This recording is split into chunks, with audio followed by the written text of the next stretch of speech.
ஐசிபிக்கு டெல்பன் ஒரு movie ப்ரமோஷனுக்காக Kevin ஃபீஜ் multiple interviews கொடுத்துக்கிட்டு இருக்காரு. அதுல நிறைய இடத்துல நிறைய விதமான அப்டேட்ஸ் அவர் போற பக்கம் விட்டுட்டு போயிட்டு இருக்காரு. முடிஞ்சளவுக்கு எல்லா அப்டேட்டையுமே நம்ம கலெக்ட் பண்ணி இந்த வீடியோல பார்ப்போம். இன்னும் காமிக்கானுக்கு ஒரு நாள் தான் இருக்கு. அது என்ன மாதிரியான அப்டேட்ஸ் எல்லாம் கொடுத்து கெவின் ஃபீஜ் சம்பவம் பண்ண போறான்னு தெரியல. வெயிட் பண்ணி பார்ப்போம். ஃபர்ஸ்ட் இட்டர்ஸ் 2 சம்பந்த அப்டேட்டுக்கு வந்தோம்னா இட்டர்ஸ் 2 ஸ்டார்ட் பண்ணதுக்கு இமிடியேட்டா எந்த ஒரு பிளானும் இப்போதைக்கு கெவின் ஃபீஜ்க்கு இல்லன்ற மாதிரி தான் சொல்லியிருக்காரு. இதுக்கான ரீசன் இட்டர்ஸ் 1க்கான ஃபெயிலியர் தான் சொல்லணும். எம்சியூல பொதுவா ஒரு படம் ஃபெயிலியர் ஆச்சுன்னா அதுக்கான பார்ட் 2 கொடுத்து கன்ஃபார்மா ஹிட் கொடுப்பாங்க. ஃபெயிலியர் ஆயிட்டதுக்காக கேன்சல் எல்லாம் பண்ண மாட்டாங்க. ஆனா இப்போதைக்கு எம்சியூ இருக்கிற சிச்சுவேஷன்ல அவங்க இட்டர்ஸ் 2 பண்றதுன்றது கஷ்டம் தான். இட்டர்ஸ் 1 எனக்கு ஃபேவரட்டான ஒரு படம் தான். ஏன்னா அந்த படம் செலஸ்டியல்ஸ்க்கான ஸ்டோரியை கவர் பண்றதா இருந்திருக்கும். அந்த படம் ஃபேன்ஸ் எங்க தோத்துச்சுன்னா ஒரு ஆர்ட் ஸ்டைல் ஃபிலிம் டைரக்டரான க்ளோய் ஜோவா இட்டர்னல்ஸ் படத்தை ஆர்ட் ஸ்டைலாவும் அதே சமயத்துல கமர்ஷியலாவும் கலந்து கொடுக்க ட்ரை பண்ணிருப்பாங்க. ஆனா அவங்க நினைச்ச மாதிரியான படமா அது வராம ரெண்டுத்துக்கு இடையில இட்டர்ஸ் மாட்டிக்கிச்சு. அதுவும் அந்த படத்தோட ஃபெயிலியர் ரீசன். அடுத்த மூவில வில்லன்ஸ்க்கான இம்பார்ட்டன்ஸ் இருக்காது. ஃபர்ஸ்ட் டிவென்ட் வில்லனா சொல்லுவாங்க. அவங்களுக்கு அந்த ஸ்கிரீன் டைம் சுத்தமா கொடுக்கப்பட்டிருக்காது. ஒரு கட்டத்துக்கு அப்புறம் டிவென்ட் கேரக்டர்ஸ் டம்மி பண்ணிட்டு திடீர்னு இக்காரிசியும் செலஸ்டியல்ஸையும் வில்லனா மாத்துவாங்க. படத்துல அந்த எண்டிங் சமயத்துல யார வில்லனா ஃபோக்கஸ் பண்றதுல நமக்கு கன்ஃபியூஷன் வந்துரும். இந்த மாதிரியான ஒரு சில விஷயங்கள் தான் இந்த படத்துல அந்த ஃபெயிலியர் காரணமா அமைஞ்சிருக்கு. இட்டர்ஸ் 2க்கான அப்டேட் நான் காமிக்கலாச்சும் வரும்னு எதிர்பார்த்தா வருதான்னு பார்ப்போம். ஏன்னா இட்டர்ஸ் 1 எண்டிங் அப்படி கிட்ட கிளிஃப் ஹேங்கர்ல தான் முடிஞ்சிருக்கு. அடுத்த அப்கமிங் ப்ராஜெக்ட்ல நீங்க இட்டர்ஸ் யூஸ் பண்ணணும். கண்டிப்பா இட்டர்ஸ் 2க்கு படம் கொடுத்து அவங்களோட கதை நவந்தா மட்டும் தான் முடியும். ஏன்னா இப்போதைக்கு பாதி இட்டர்ஸ் அரிஷம் தூக்கிட்டு போயிட்டாரு. மிச்சம் இருக்கிற இட்டர்ஸ் ஸ்டார் ஃபாக்ஸோட சேர்ந்து அரிஷம் இருக்க இட்டர்ஸை காப்பாற்ற போறதா ஐடியா பண்ணாங்க. கிட்டத்தட்ட அந்த படத்தோட எண்டிங் கிளிஃப் ஹேங்கர் எண்டிங்ன்ற போது இட்டர்ஸ் 2 ஒரு படம் வராம இட்டர்ஸ் கேரக்டர்ஸோட ஸ்டோரி மூவ் ஆகாது. வெயிட் பண்ணி தான் பார்க்கணும் மார்வல் என்ன பண்ண போறாங்கட்டு.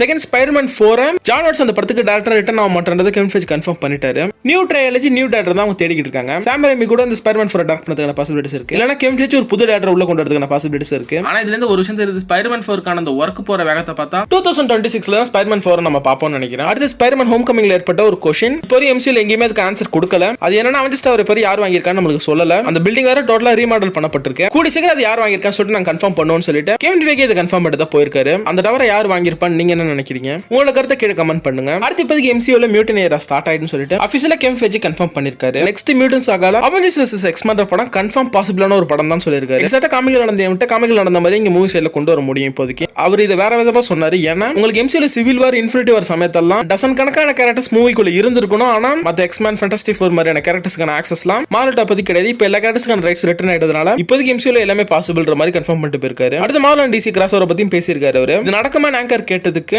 இது நடக்காதுன்னு நாங்க எப்பவும் சொன்னதில்ல. ஆனா இது எப்படி நடக்கும்ன்றது ஐடியா இல்ல. ஆனா ஒரு நாள் Marvel and DC cross over நடக்கும்ன்ற மாதிரி சொல்லிட்டு போயிருக்காரு. இதுக்கான அந்த டைம் பீரியட் 20 இருந்து 25 வருஷம் ஆகலாம். காரணம் மார்வல் இப்போ ஒரு இடத்துல இருக்காங்க. டிசி இப்போ தான் ஸ்டார்ட் பண்றாங்க. மார்வல் இதுல இருந்து இன்னும் ஒரு பெரிய இடத்துக்கு போகணும். டிசி ஒரு பெரிய இடத்துக்கு வரணும். அதுக்கப்புறம் தான் இந்த கிராஸ் ஓவர் நடக்கிறதுக்கான பாசிபிலிட்டிஸ் இருக்கு. குறைஞ்சபட்சம் 20 வருஷமாச்சும் ஆகும் இந்த கிராஸ் ஓவர் நடக்குது. நோவாக்கான அப்டேட் நம்ம கெவின் ஃபீஜ் கொடுத்திருக்காரு. நோவா வந்து ஒரு டிஸ்னி பிளஸ் சீரிஸ் தான் வரப்போதான். ஸ்டில் இன்னும் டெவலப்மென்ட்ல தான் அது இருக்காம். ரிச்சர்ட் ரைடர் வெர்ஷன் நோவா தான் அவங்க எடுத்து வர போறாங்களா. சாம் அலெக்சாண்டர் நோவா தான் எதிர்பார்த்தேன். பரவாயில்ல எந்த வருஷம் நோவா இருந்தாலும் ஓகே. ஏன்னா நோவா அப்ப வந்துருவாரு இப்ப வந்துருவான்னு சொல்லிட்டு இன்னவரையும் பேச்சு தான் போய்கிட்டு இருக்கு. ஆனா இந்த சீரிஸ் 3 இருந்து 4 வருஷம் ஆகுமா வரதுக்கு. அதையும் இப்போதைக்கு கெவின் ஃபீஜ் கன்ஃபார்ம் பண்ணிட்டு தான் போயிருக்காரு. அடுத்து ஒரு புது சூப்பர் ஹீரோ டீம் இன்ட்ரோடியூஸ் பண்றதுக்கு மார்வல் டிஸ்கஸ் பண்ணிக்கிட்டு இருக்காங்களா.